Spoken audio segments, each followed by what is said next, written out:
Tommy Bridger, age 8 3/4, had exactly zero interest in the galactic zoological gardens. What he did have interest in was the gift shop he'd spotted on the way in, specifically the shelf with the glow-in-the-dark slime that allegedly contained real bioluminescent bacteria from Proxima. Music 7, but his guardian, a four-armed Calirian named Bloop, had other plans. No, young Tommy. Bloop chittered nervously, his primary arms clutching a data pad while his secondary arms wrung themselves together. The educational exhibits. First, your parents paid very good credits for this cultural experience. Tommy sighed the sigh of children everywhere who have been dragged to museums against their will. Bloop, it's just a zoo, Bloop's eye stalks quivered. This is the most comprehensive collection of xenofauna in the entire sector. Do you know how many species are represented here? 4,723. I checked. Cool. Tommy was now eyeing a snack cart music selling something called plasma puffs. They were surrounded by alien families of every conceivable shape and configuration. Zentarian couple was trying to wrangle their 6 offspring, each about the size of a basketball and bouncing with equal enthusiasm. A towering Morvathian was bent nearly double to read the station directory, and everywhere and GT music and GT absolutely everywhere, signs pointing toward the Deathworld wing with increasingly dramatic warning symbols.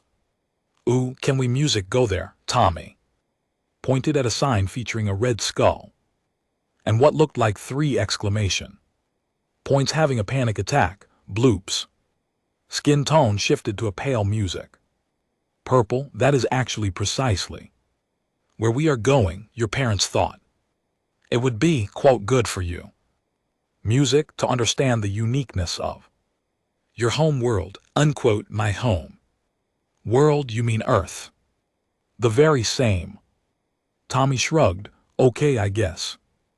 Bloop consulted his data pad, scrolling through what appeared to be several pages of safety protocols. Now I must remind you that touching the enclosures is strictly forbidden. Making direct eye contact with certain music specimens is also forbidden. Sudden movements, loud noises, and displaying any signs of weakness are all naturally forbidden. I'm serious, Tommy. These creatures are from a Class 12 death world. Do you understand what that means? Not really. It means, Bloop said, leaning music down with all the gravity a 3ft tall alien could muster, that your planet is considered one of the most lethally inhospitable music environments in known space. The fact that your species evolved there at all is considered a statistical improbability by most xenobiologists. Tommy said, but like lots of stuff lives on Earth. Yes, and that is exactly what makes it so terrifying. They joined the flow of visitors heading toward the Deathworld wing. Tommy noticed that most of the aliens gave the entrance a wide berth, as if the doorway itself might bite them. A holographic sign flickered above the archway. Caution, extreme life forms ahead. Heart condition warnings in effect. Bloop pulled up the visitor's guide on his data pad. It says here that the Earth exhibit contains music, over 50 different species, each one a perfectly evolved killing machine adapted to your planet's music. Hostile conditions. 50 seems like a lot for just the scary ones, Tommy observed. These are just the ones deemed safe enough for public viewing, Bloop whispered. And GT music And GT. I read that they had to keep the others in a classified facility off station. Tommy was pretty sure Bloop was being dramatic, but he'd learned that arguing with his guardian usually just made field trips take longer. Besides, he was actually getting a little curious now. What kind of animals had they picked to represent Earth? Maybe they had a shark. Sharks were pretty cool. They passed through the archway and into a dimmed corridor lined with viewing windows. The lighting was red-tinted, giving everything an ominous glow, suspenseful. Music played softly from hidden speakers. Wow, Tommy said. And GT, music. And GT, they really commit to the bit, huh? Bloop wasn't listening. He was already at the first exhibit, his eye stalks fully extended, reading the information placard with the intensity music of someone studying for the most important test of their life. Tommy wandered over to join him, wondering what terrifying Earth creature awaited them behind the reinforced glass. The first exhibit contained music, a golden retriever.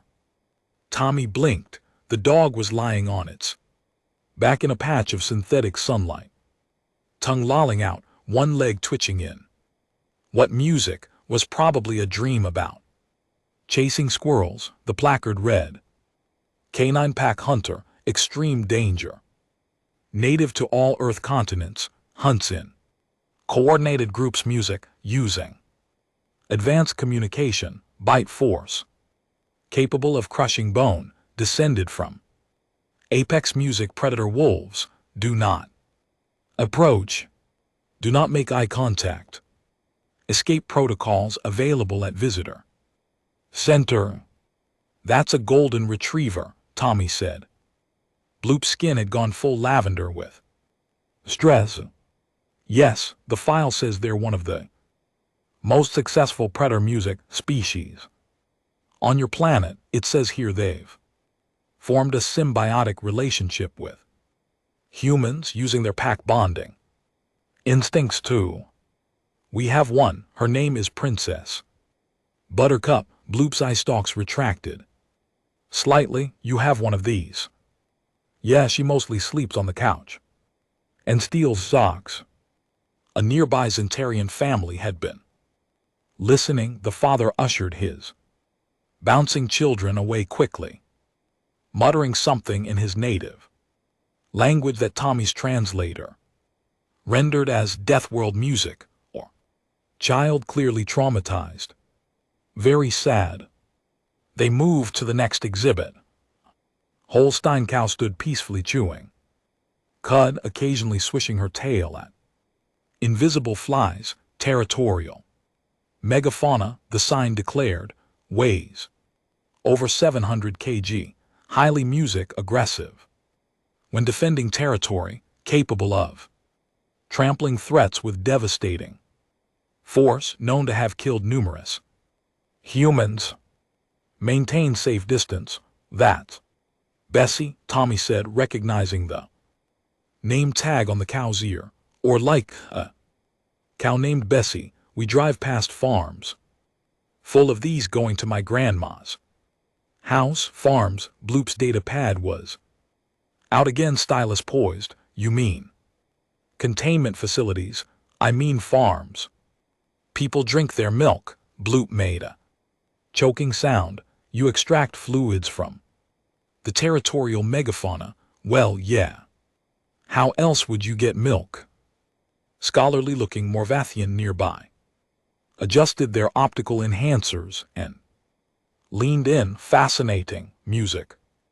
The young human speaks of it so casually. The psychological adaptations required to function in such an environment. They continued music down the corridor. Each exhibit was more absurd than the last. A chicken scratch at the ground. Label descended from ancient apex predators. Observe hunting behavior. Tommy pointed Out that his neighbor kept music, 12 of them, and they mostly just screamed at dawn and pooped everywhere. A rabbit sat. Music twitching its nose, its sign. Warning of explosive breeding rates and evasive maneuvers indicating high prey. Drive environment, Tommy mentioned. Easter.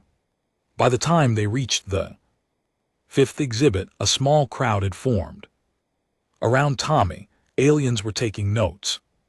Some were recording. A tour was in progress, led by a Zentarian guide whose name tag read Griblex. Griblex was tall for his species, nearly 4 ft with iridescent scales and a voice that boomed through a translation collar. He was in the middle of describing a guinea pig's survival adaptations when he noticed Tommy.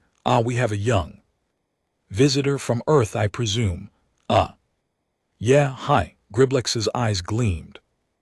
How wonderful, class, we have an actual human child here. Perhaps he can confirm some facts about these magnificent creatures. Young human, is it true that these animals can survive in atmospheric conditions that would liquefy most carbon-based life forms? I mean, they just need food and water and stuff. Remarkable. And GT, music. And GT, Griblex breathed, the casualness with which he describes the basic survival requirements, no mention of radiation, shielding, pressure suits, music, or atmospheric filters. Why would a guinea pig need a pressure suit? The crowd gasped. Someone dropped their data pad. Griblex recovered first.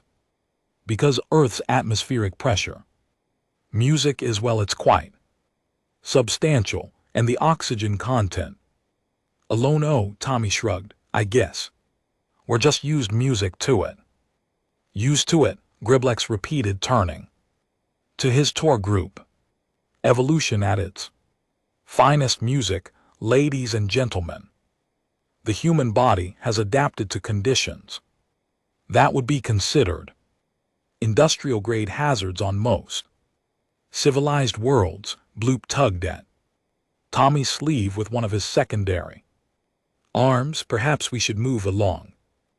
But we haven't seen the main attraction yet, Griblex announced, gesturing music dramatically down the corridor.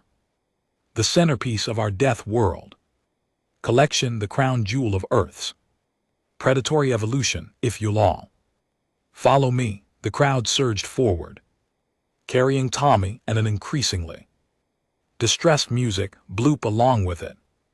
Tommy caught a glimpse of the next exhibit sign and felt his confusion deepen.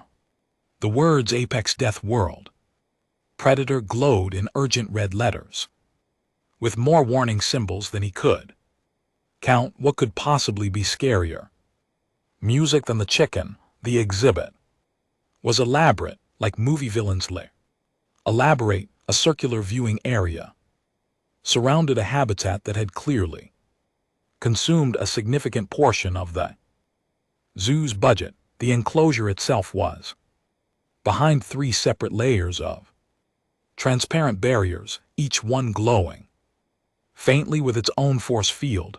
Red warning lights pulsed along the floor. Speakers emitted a low, ominous hum.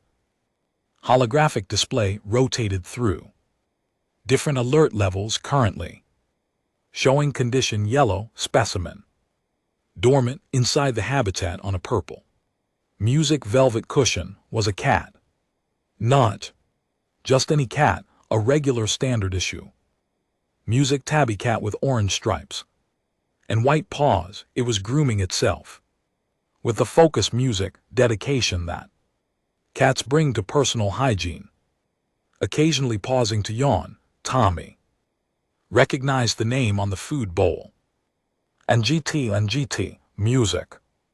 And GT, Mr. Whiskers. Behold, Griblex announced, his voice dropping to a dramatic music whisper, the micro-predator The crowd pressed closer to the barriers, which immediately triggered a recorded warning: please maintain minimum safe distance of 2 m. Everyone shuffled back except Tommy, who was trying to figure out if this was some music kind of joke. The specimen before you, Griblex continued, represents perhaps the most perfect killing machine evolution has ever produced.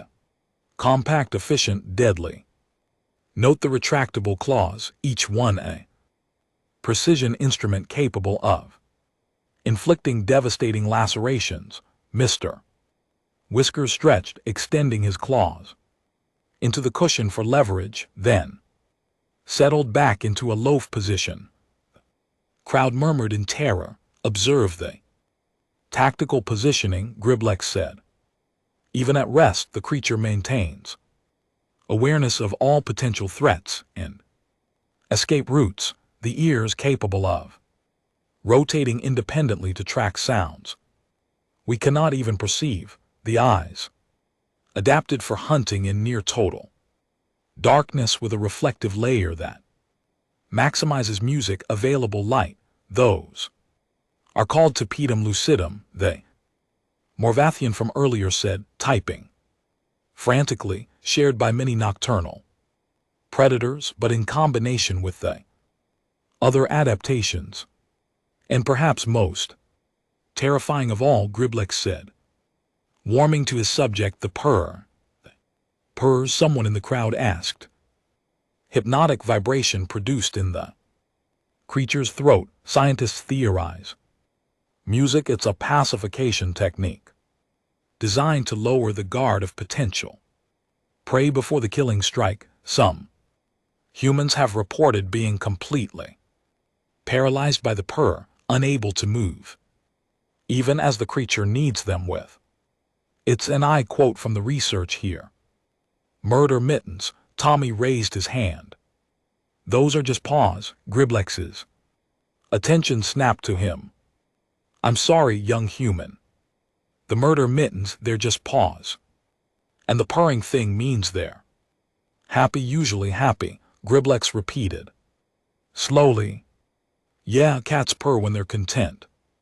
Or sometimes when they're hurt. Actually, because it's also a self-soothing thing, but mostly it means they like you. The silence that followed was profound. Bloop had gone completely transparent, which Tommy had learned was the Quillarian equivalent of wanting to disappear entirely. When they, and I'm quoting you here, like you, Griblex said, what exactly happens? Well, they purr and rub on you. And sometimes they need music with their paws. It's pretty cute, Someone whispered, and the claws. Griblex music pressed during this needing behavior. Oh yeah, they definitely use those. Sometimes they forget to retract them and it hurts a little, but mostly it's fine. A Zentarian in the back row fainted. 2 of his offspring started bouncing frantically. Let me make sure I understand, Griblex said, his voice climbing an octave. You're telling me that humans willingly allow these apex predators to pierce their skin with retractable death claws as a form of what? Social bonding? I mean, when you say it like music, that it sounds weird. Mr. Whiskers chose this moment to stand up, stretch with his rear end in the air, and then hop off the cushion to investigate his water music bowl. Every alien in the viewing area tensed. The holographic display flickered to condition orange, specimen mobile. Note the explosive acceleration from rest and GT music and GT. Griblex narrated his professional composure cracking slightly. The creature can go from complete stillness to lethal velocity in microseconds. Observe the spine flexibility, allowing for rapid directional changes. Music That would tear lesser beings apart. Tommy watched Mr. Whiskers drink water, with the same slightly gross slurping. Music sound that his own cats made. A piece of kibble was stuck to the cats. Whisker, I have 3 of these at home. Tommy said he didn't realize what he'd done until he heard the screams. Viewing area erupted into chaos. Morvathian dropped music, their data pad which shattered on the floor. The Zentarian family that had already lost 1 member to music, fainting now, had 2 more wobbling dangerously. Griblex's translation collar sparked and had to reboot, and bloop pour. Bloop made a sound like air escaping from a balloon and sat down heavily on the floor.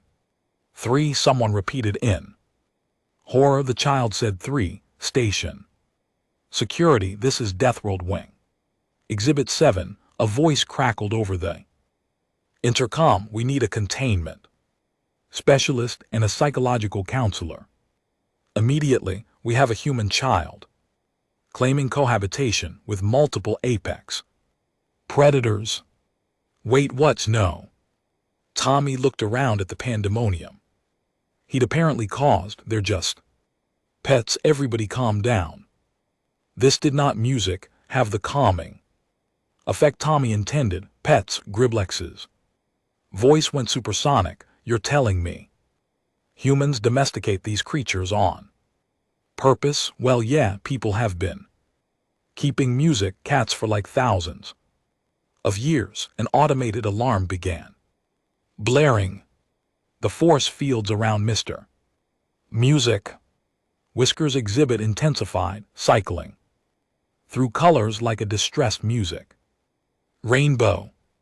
The cat, utterly unbothered, began grooming his rear leg. Thousands of years, the Morvathian said weakly, retrieving their cracked data pad with shaking appendages. Thousands of years of deliberate proximity to obligate carnivores with documented kill counts.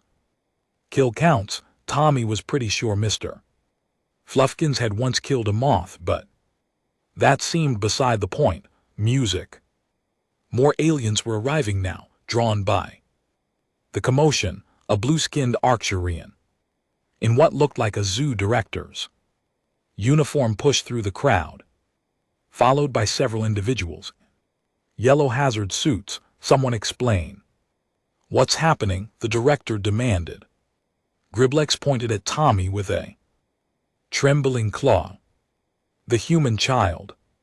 He claims to have 3 of these in his residence, 3 micro-predators living among his family unit. The director's facial tendrils went rigid. Is this true? Tommy was starting to get annoyed. Yes, I have 3 cats, Mr. Fluffkins. Chairman Meow and Sir Pounce-a-Lot. My sister named that last music 1. They sleep on my bed and knock stuff off tables and barf on the carpet sometimes. They're cats. This is normal. Normal. The director echoed faintly. Super normal, like millions of people have cats. Maybe billions. I don't know the actual number, but it's a lot. Someone in the crowd was crying. Actual tears. But the danger protocols. A hazard-suited individual said, music. Gesturing at the elaborate security measures surrounding Mr. Whiskers. The documented hunting behaviors, the prey drive, the territoriality. They mostly just sleep. Tommy interrupted. Like 16 hours a day, and the rest of the time they want food or attention, or they're racing around the house at 3:00 in the morning for no reason. Bloop had recovered music enough to stand, though he kept one hand on the wall for support. Tommy, perhaps you should stop explaining. You're making it worse. How am I making it worse? I'm just telling them about cats. Yes, Bloop said miserably. That's the problem. The director was scrolling through something on a holographic display. According to this, humans also domesticate canines, music equines, and various avian species. There's a note here about something called a ferret. Oh yeah, my friend. Jake has 2 ferrets. They're hilarious. They steal socks and hide them. Canines are descended from wolves. Someone in the crowd said, wolves pack hunters capable of taking down megafauna several music times their size, and humans just what? Invited them into their homes. The director looked like he was having a small existential crisis. I mean, and GT, music, and GT. It took a few thousand years, but basically, yeah. A medical team had arrived and was checking on the fainted Zentarians. One of the medics glanced at Tommy and immediately began backing away slowly, as if sudden movement might trigger a predator response. Griblex had composed himself somewhat, though his music scales were still flickering through stress colors. Young human Tommy, would you say that your relationship with these apex predators is, and forgive the terminology, friendly? Sure, I mean, Chairman Meow Music is kind of a jerk sometimes, but yeah, they're friendly. And they don't attempt to hunt you, no. Well, sometimes they bite my ankles when they want breakfast. Music, but that's different. More gasping. The predators, the director said slowly, bite you to communicate hunger. It's more like a nibble, really. The director pulled Griblex aside, and they began a rapid, whispered conversation. Tommy caught fragments. Unprecedented xenological discovery, complete psychological adaptation, and this explains so much music about their military success. Finally, Griblex turned back to the crowd, then to Tommy. Young human, I have a proposal. Would you be willing to demonstrate your interaction techniques with the specimen? Bloop made a strangled noise. You want me to pet Mr. Whiskers, if you're comfortable doing music, so for science? Tommy shrugged. Sure, I guess. What followed was approximately 45 minutes of paperwork. Liability waivers were produced in triplicate. Emergency medical authorization forms were signed by Bloop with all 4 hands shaking. A hazmat team did a full decontamination sweep of the exhibit, even though Tommy pointed out that Mr. Whiskers was already inside it. 3 different insurance adjusters arrived and had heated debates about coverage policies. This is insane, Tommy muttered, watching a team install what appeared to be additional medical equipment. Music around the viewing area. This is necessary, the director said firmly. He'd introduced himself as Professor Kelp, and he had the air of someone who'd resigned himself to making terrible music decisions in the name of science. We're allowing a minor to enter an apex predator enclosure. If anything goes wrong, I'll be spending the rest of my music career filing incident reports. Nothing's going to go wrong. It's just a cat. Professor Kelp's tendrils. Music twitched. Please stop saying that. Finally, after every conceivable safety protocol had been implemented, they were ready. The crowd had swelled to nearly 100 aliens, many of them recording. Someone had set up what looked like professional camera equipment. Griblex was narrating into a recorder for the archives. We are about to witness, he intoned, what may be the most significant interspecies contact study in modern xenobiology. The human child, Tommy Bridger, age 8.75, will now attempt peaceful interaction with a Terran micro-predator. Designation Mr. Whiskers. It's 8 and 3/4, Tommy corrected. 8 and 3/4, Griblex amended dutifully. Force fields powered down one layer at a time, each one accompanied by warning klaxons and flashing lights. Tommy half expected a countdown and maybe some smoke machines. When the final barrier opened, the crowd collectively held their breath. Tommy walked into the exhibit. Mr. Whiskers, who had been napping in a patch of artificial sunlight, opened one eye. Then the other. He assessed music. Tommy with the calculated indifference that cats have perfected over millennia. "Hey buddy," Tommy said, sitting down, cross-legged on the floor about 3. "Music FT from the cushion. You're very fancy, got your own force fields and everything. Mr. and GT, music. And GT. Whiskers yawned, showing all his teeth. "Defensive threat display," someone in the crowd shouted. "That's just a yawn," Tommy called back. "He's probably bored. Cats sleep a lot." Mr. Whiskers stood, stretched with his front legs extended and rear elevated, then hopped music. Down from the cushion, he approached Tommy with measured steps, tail held high with a slight curve at the tip.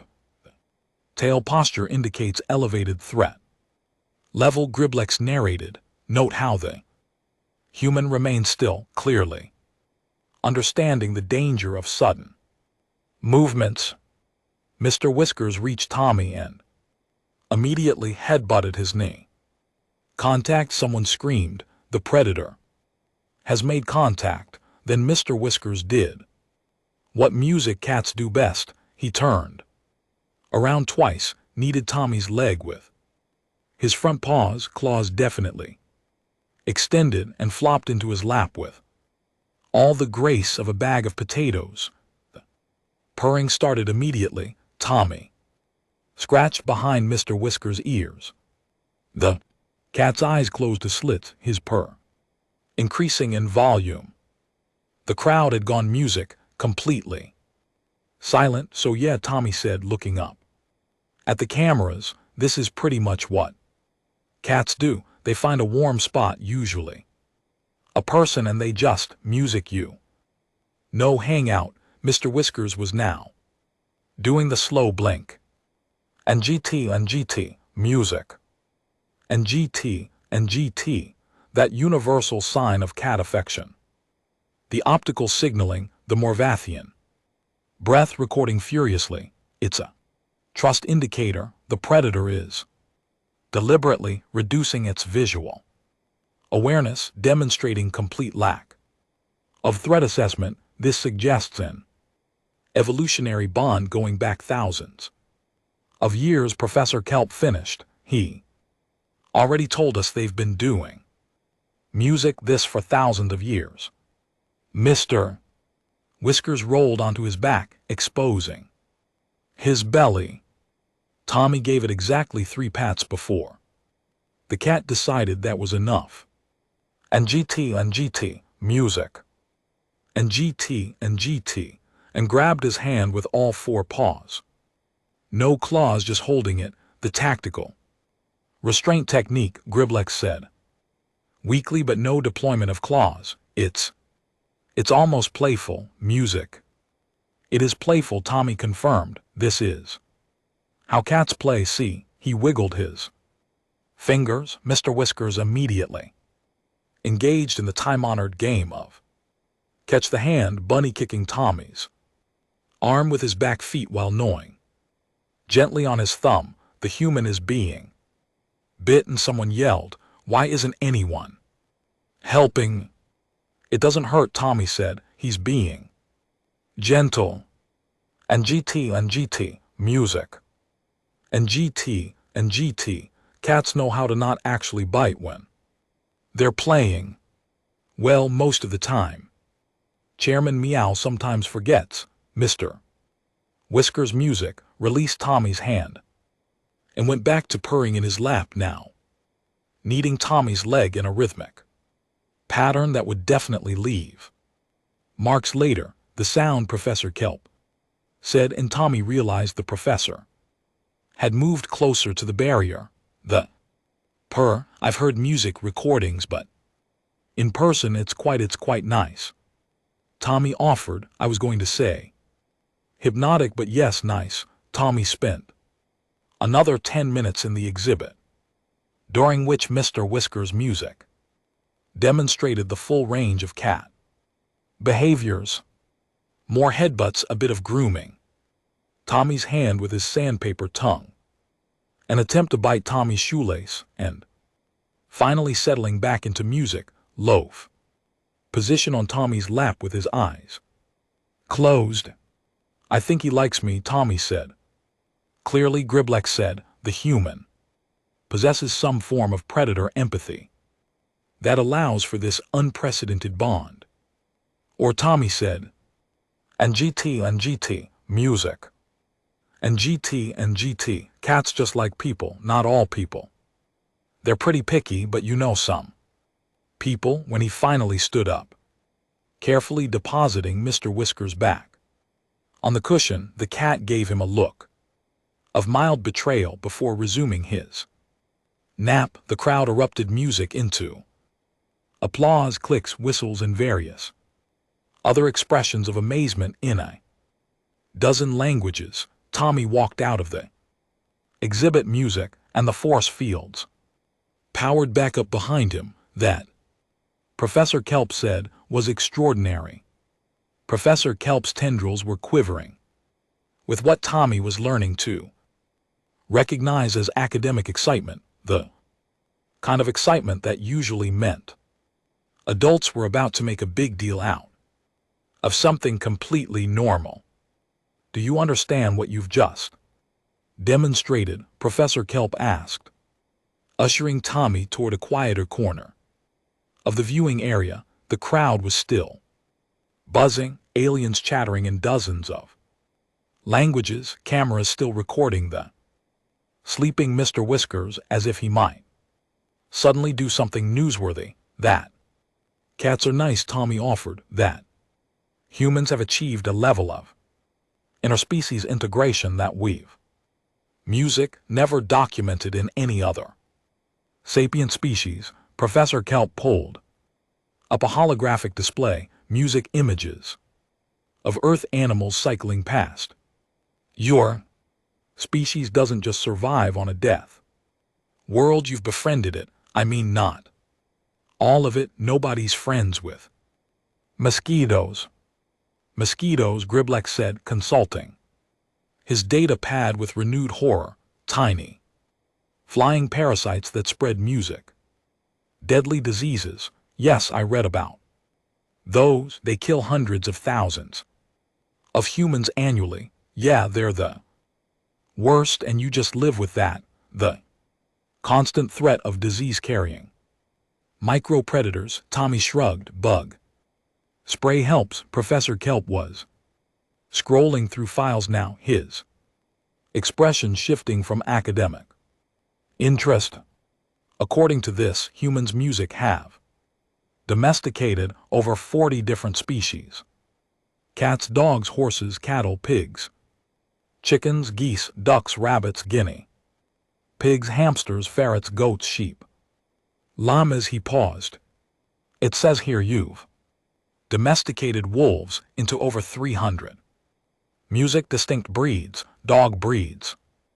Yeah, there's a lot. My grandma has a pug. It snorts when it breathes. Pugs, Griblex repeated, pulling up an image. He stared at it. This is a wolf, technically descended music from wolves, but that was like 15,000 years ago or something. The Morvathian from earlier had joined them. Optical enhancers music, practically vibrating, the evolutionary pressure required to transform an apex pack predator into this. They gestured at the image of the pug, which was music, wearing a bow tie in the picture. The genetic manipulation Alone, we didn't music do genetic manipulation, Tommy said, just selective breeding. You pick the dogs you like and let them have puppies, and eventually you get pugs. Takes a while though. While the Morvathian said faintly, thousands of music, years of deliberate genetic selection, working with predators at close range, generation after generation. Professor Kelp had gone very still. Horses, tell me about the horses. What about them? The files say they're nearly 600 kg of muscle and bone, capable of delivering kicks with enough force to shatter concrete. Humans ride them for sport. Yeah, horseback riding, it's music. Fun. My cousin does jumping competitions. Jumping competitions, Professor Kelp repeated. You've turned prey animal defense mechanisms into entertainment. When you say it like that, and the elephants, Professor Kelp's voice was rising. Music now. The files mention elephants, creatures massing over 5,000 kg with tusks designed for territorial combat. I'm seeing notes about elephant tourism, elephant sanctuaries, humans providing medical care to elephants. Well, yeah, elephants are endangered. We're trying music to help them. You're trying to help them, Griblex said. The 5,000 kg territorial megafauna. Music with documented charging behaviors and complex social structures that hold grudges for decades. I mean, we're the reason music there endangered in the first place, so it's kind of our responsibility. The three xenobiologists exchanged looks. We've been approaching this all wrong, Professor Kelp said. Music. Slowly, we've been cataloging Earth species as individual threats, but the real story isn't the predators, it's music, the humans living among them. He turned to Tommy. Your species has created an entire civilization while surrounded by creatures that would send most music sapient races into permanent bunker protocols. Earth's really not that bad, Tommy protested. Music. Not that bad. Bloop had recovered enough to rejoin the conversation, though he still looked like he might faint again. Tommy, I've been reviewing your planet's wildlife. Do you know what a hippopotamus is? Yeah, they're chunky and live in rivers. They kill more music, humans per year, than any other large animal in Africa. Okay, yeah, hippos are mean. You're supposed to stay away from those. Stay away. Bloop shouted, his music voice breaking. That's your solution, just avoid the murder fauna. I mean, what else would you do? Bloop made a series of sound that Tommy's translator couldn't process, probably some kind of Qualarian expression that didn't translate to standard. Professor Kelp was typing rapidly. Music on multiple displays now. I'm updating the exhibit classifications. We've been framing this entirely wrong. These aren't specimens of dangerous fauna. And GT, music. And GT, they're examples of humanity's most impressive achievement, turning a hostile world into a garden full of apex predators. Griblex added, a garden nonetheless. A zoo security officer approached, looking uncomfortable. Professor, we have a situation. The human child expressed interest in visiting the petting zoo section, and that's a problem because the petting zoo contains Earth herbivores, rabbits, goats, a miniature horse. After what we've just witnessed, allowing a human child into that environment, the officer trailed off meaningfully. Professor Kelp's tendrils music drooped. You're worried about the human hurting the animals? No, sir. We're worried about what the human might teach them. Tommy perked up. There's a petting zoo. Can I go? And GT, music. And GT, I promise I won't teach the goats anything. Absolutely not, Professor Kelp said firmly. Those animals have been carefully socialized to tolerate gentle observation from approved species. We can't risk introducing them to human interaction patterns. What does that even mean? It means, Griblex explained, that if those animals learn that humans are friendly, they might develop music expectations of friendship from other humans, and then we'd have Earth animals actively seeking human contact, music. So that's how you get domestication. Griblex's scales were flashing through agitation colors again. One generation of positive contact, and suddenly we've got goats music that think they're pets. Do you know what happens then? People start other wanting goats as pets, then they want the rabbits, then someone says, well, if we can have rabbits and goats, why not a small horse? And before you know it, we've got a station full of Earth fauna, and nobody knows music. Who's in charge anymore? Tommy thought this was possibly the most ridiculous thing he'd heard all day, which was saying something. People already have goats as pets and rabbits and horses, though usually music, not on space stations. Which proves my point. Griblex gestured wildly. Your species is currently engaged in the act of domestication of your entire planet. Given enough time, you'll probably have befriended the hippos. I don't think music anyone's trying to befriend hippos. Yet, Bloop said darkly, you're not trying yet. An alert chimed on Professor Kelp's data pad. He glanced at it and his tendrils went completely music rigid. Oh no, what? Tommy asked. I just received an updated file. Music on Earth domestication projects. Professor Kelp's voice had gone hollow.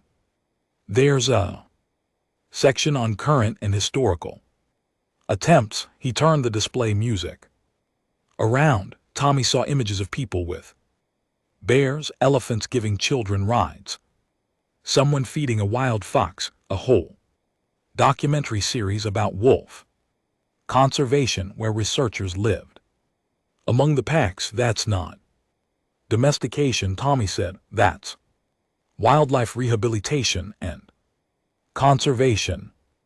You're teaching them to trust you. Griblex said, that's pre-domestication behavior. That's how it starts. We're not trying to domesticate bears. You're not trying not to, Bloop pointed out. Professor Kelp was still scrolling. There's a note here about ravens, highly intelligent birds that humans have been observed forming bonds within urban environments, and crows. Music. Apparently crows remember specific human faces and can hold grudges for years. But they also bring gifts to humans they like. That's actually pretty cool, Tommy admitted. Cool, Professor Kelp said weakly. The human child thinks befriending grudge-holding corvids is cool. A message flashed across every display. In the Deathworld, wings simultaneously. Attention, human child has accessed restricted species database. Repeat. Human child has accessed. Tommy held up his hands. That wasn't me. I don't even have database access. Not you, Professor Kelp said. And GT, music. And GT, checking his data pad. Your parents. They've submitted an official complaint about exhibit music accuracy and provided corrected documentation on the following species: dogs, cats, rabbits, guinea pigs. And GT, music. And GT Hamsters, horses, cattle, pigs, chickens, and he scrolled further and they've included video files of something called a petting zoo birthday party. The security feeds cut to a large music display. Everyone watched as footage played of a dozen human children, Tommy's age or younger, running around a farm environment. They were feeding goats by hand, picking up rabbits. A tiny human, maybe 4 years old, was hugging a sheep that looked mildly annoyed but tolerant. Another child was sitting on a pony while adults supervised. The crowd of aliens watching made sounds of music, collective distress. They're just children, someone whispered. Human children interacting with megafauna music without any protective equipment. The sheep alone weighs more than that. Small human, the Morvathian observed. Optical enhancers, music focused on the footage, and it's just allowing the contact. No threat displays, no defensive behaviors. That's because sheep are. Tommy started. Music, don't say it. Bloop interrupted. Please, for the love of all that's peaceful in the galaxy, don't say nice. The video music continued. A parent was helping a child bottle feed a baby goat. The kid, the human kid, not the goat kid, although there was also a goat kid involved, was giggling. The baby goat was wagging its tail. The juvenile prey animal is displaying contentment. Griblex narrated, because apparently he couldn't help himself. In the presence of a Deathworld music predator species, this suggests multi-generational conditioning to accept human proximity. Or Tommy said, animals are smarter than you think, and they can tell when someone's not going to hurt them. Professor Kelp closed the display. He looked tired. Young Tommy, I'm going to have to ask you to leave music. The Deathworld wing. Why? I didn't do anything wrong. No, you didn't, but your mere presence is causing a complete revaluation of our xenobiological classification systems. 3 exhibit music reclassifications, 2 formal academic disputes, and a philosophical crisis about the nature of domestication. Also, if you go to the petting zoo, I'm genuinely concerned you'll start teaching the goats tricks, and then I'll have to explain to the board why our Earth herbivores are now performing on command. Goats already no tricks, they're smart. Professor Kelp's tendrils music drooped completely. Of course they are. Why wouldn't they be? Bloop was tapping on his own data pad. And GT, music. And GT, his skin cycling through stress colors. So fast he looked like a malfunctioning mood ring. Tommy, I'm receiving a message from your parents. What music do they say? They're asking how the field trip went and whether you enjoyed the zoo. Bloop's voice had gone flat. They've also sent an attachment labeled Earth Domestication Comprehensive Music List, which appears to be several hundred pages long and includes sections on aquatic species, birds, insects, and there's a whole chapter on something called backyard beekeeping. Oh yeah, my teacher keeps bees. She brings in honey sometimes. Your teacher, Griblex said, voluntarily maintains a colony of stinging insects capable of coordinated swarm attacks. They're honey bees. They're important for pollination. Pollination, Bloop shouted, startling several nearby visitors. You've integrated them into your agricultural systems. That's symbiotic infrastructure. That's genius, Professor Kelp said quietly. Music. He was reading through the document Bloop had mentioned, his tendrils moving in what looked like academic fascination. Music mixed with existential dread. They've created a planet-wide ecosystem where they've integrated themselves. Music at every level, predators as companions, prey as food sources, and partners, even insects serve functional roles beyond just existing. He looked up at Tommy. Your species doesn't conquer nature, you join it, I guess. Tommy was pretty sure this was one of those adult moments where they were reading way too much into normal stuff, which makes humans possibly the most terrifying music species we've ever encountered, the Morvathian added. Because you don't see yourself as terrifying at all, an announcement echoed through the Deathworld wing. Attention visitors, the exhibit wing will be closing temporarily for recalibration. All guests please make your way to the exits. Thank you for visiting the Galactic Zoological Gardens. Bloop stood up, gathering music, his things with all four arms. Come on, Tommy, we're leaving right now, immediately, but I still wanted to see the gift shop. Music. The gift shop can wait. I need to contact the Guardian Placement Agency and formally request a transfer to literally any other assignment, preferably one involving a species from a nice, peaceful Class 1 garden world, where the most dangerous fauna is something that photosynthesizes aggressively. You're quitting? Tommy felt a pang of guilt. Is it because of me? It's not you personally. Music. Bloop said, though his color suggested otherwise. It's the existential terror of realizing I'm responsible for a member of a species that casually cohabits with apex predators and considers venomous insects to be garden partners. I'm not equipped for this. Tommy. Music. I'm a simple Quellarian. I like peaceful things, safe things, things that don't have claws or music, teeth or stingers, or any weaponized appendages. Humans have all of those things. The Morvathian pointed music out helpfully. Bloop's color drained completely. Oh stars, you're right, the humans are also apex predators. I'm guarding an apex predator. Music. While he visits an exhibit about the other apex predators he lives with, he swayed slightly. I need to sit down again.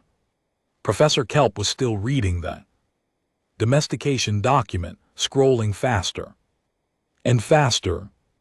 There's a section here about dolphins and GT. Music.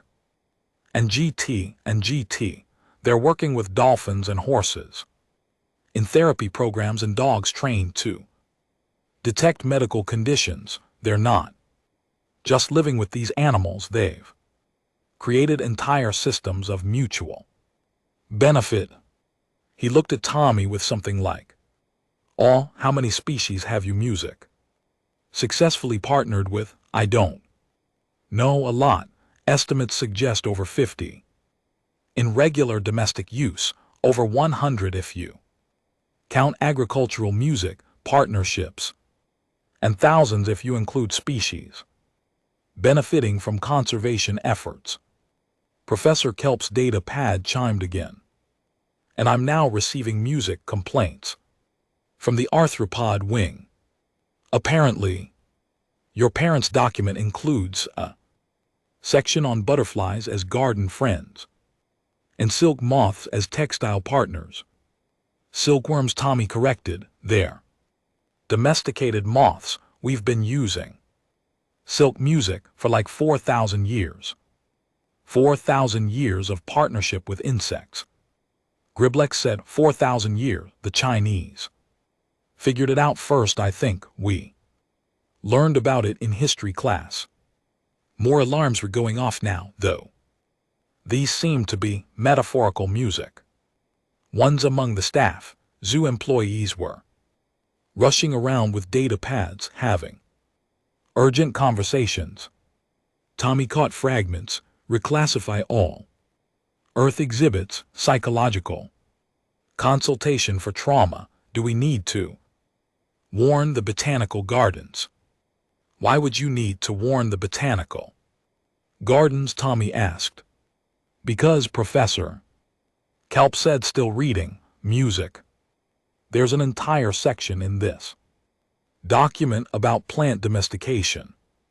Apparently, humans have been selectively music breeding plants for over 10,000 years. We have earth flora exhibits in the botanical wing if those plants have been bred to depend on human care. They're probably fine. Plants are pretty hardy, says the species that cultivated roses to bloom in every color except blue, and then started working on genetic modification to create blue roses. Specifically, music. Well, yeah, Bloop's roses are cool. Bloop's had his face music in all four hands. I can't do this, I can't. Every piece of information makes it worse. Final message appeared on Professor Kelp's data pad. He read it and his tendrils curled in resignation. The station director wants a full report on this incident. They're considering redesigning the entire Deathworld wing to focus less on individual species threats and more on the human capacity for what they're calling aggressive befriending. Aggressive befriending. Tommy repeated, it's not inaccurate. Morvethian said, your species identifies a creature, determines it would make a suitable partner, and then spends generations cultivating that relationship until the creature can't imagine life without music. From an outside perspective, it does look somewhat aggressive. We're not aggressive, we're friendly. You're friendly to creatures that most sapient species would categorize music as extreme hazards, Griblex said, which from a certain point of view is deeply, profoundly unsettling. Tommy gave music up, trying to explain. Adults, whether human or alien, were going to think whatever they wanted. Can't I at least go to music, the gift shop? Now, Professor Kelp looked at Bloop, who was still recovering. I think that would be fine. Just please don't mention any other animals you might have at home, or any plants or insects, or really any other life forms of any kind. I was just going to buy some glow-in-the-dark slime. Slime is good, slime is safe. Slime is not a domestication project. Tommy and Bloop made their way toward the exit, leaving behind a death world. Wing music in complete chaos. Behind them, Tommy could hear Professor Kelp organizing an emergency staff meeting. Griblex updating his tour music scripts, and at least 3 different research teams arguing about publication rights for the day's events. At the music gift shop, Tommy bought his slime and a stuffed animal that looked like Mr. Whiskers. The cashier, a nervous Centaurian, processed the purchase while maintaining maximum possible distance. Did you enjoy your visit? The cashier asked, because apparently they had to. Yeah, it was pretty fun. The cat was nice. The cashier's color shifted to pale yellow. The human child enjoyed the apex predator. Of course he did. Why would I expect anything else? Outside the zoo, waiting for transport back to the residential music district, Tommy opened the jar of slime. It did indeed glow with a faint blue luminescence. Music pretty cool. Bloop sat next to him, still processing everything. Tommy, can I ask you something? Sure. Do humans ever stop music to think that maybe, just maybe, they should leave some creatures alone? That perhaps not everything needs to be friends with you? Tommy considered this I mean, we leave most stuff alone. There's millions of species on Earth we don't interact with at all. But given the chance, music. I guess if something seemed friendly, yeah, we'd probably try to be friends. With it, that's just normal, right? Bloop made a sound like a sigh crossed with a whimper, for humans apparently. Yes. For the rest of the galaxy, music. Absolutely not. The transport arrived. As they boarded, Tommy noticed several alien passengers immediately moved to different music seats, putting maximum distance between themselves and the human child. I think we freaked people out, Tommy whispered to Bloop. You think? Bloop's sarcasm music translator was working perfectly. Tommy's data pad chimed with a message from his parents.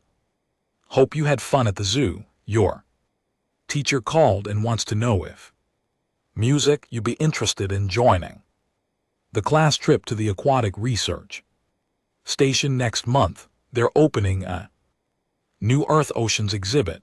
Bloop read the message over Tommy's shoulder and made music a packed division, a noise like a deflating balloon. Earth Oceans, he said weakly. What lives in Earth's oceans, Tommy? Oh, tons of stuff, whales, dolphins, octopuses, sharks, all kinds of fish. Stop, just stop. And GT, music. And GT. Bloop activated his data pad and began typing. I'm formally requesting an emergency transfer effective immediately to any posting that does not involve Earth, humans, or any planet classified above Class 3 on the danger scale. You're really quitting. Tommy, your planet has creatures in the oceans that can grow to over 30 m long. That's larger than most spacecraft, and according to music, this, he waved his data pad, humans go whale watching as a recreational activity. Well, yeah. Whales are amazing. Whales are massive aquatic megafauna that could accidentally destroy small vessels. They don't, though. And GT, music. And GT, they're gentle mostly. Mostly, Bloop repeated. The human child says mostly. He stood music up as the transport reached their stop. That's it, that's my limit. I'll help you home. I'll make sure music, your parents know I'm resigning, and then I'm requesting an assignment on a nice quiet space station that exclusively music serves species from low-gravity garden worlds with nothing more dangerous than decorative moss. They walked through the residential district, passing humans going about their normal lives. And GT, music. And GT, a woman walked by with a large dog.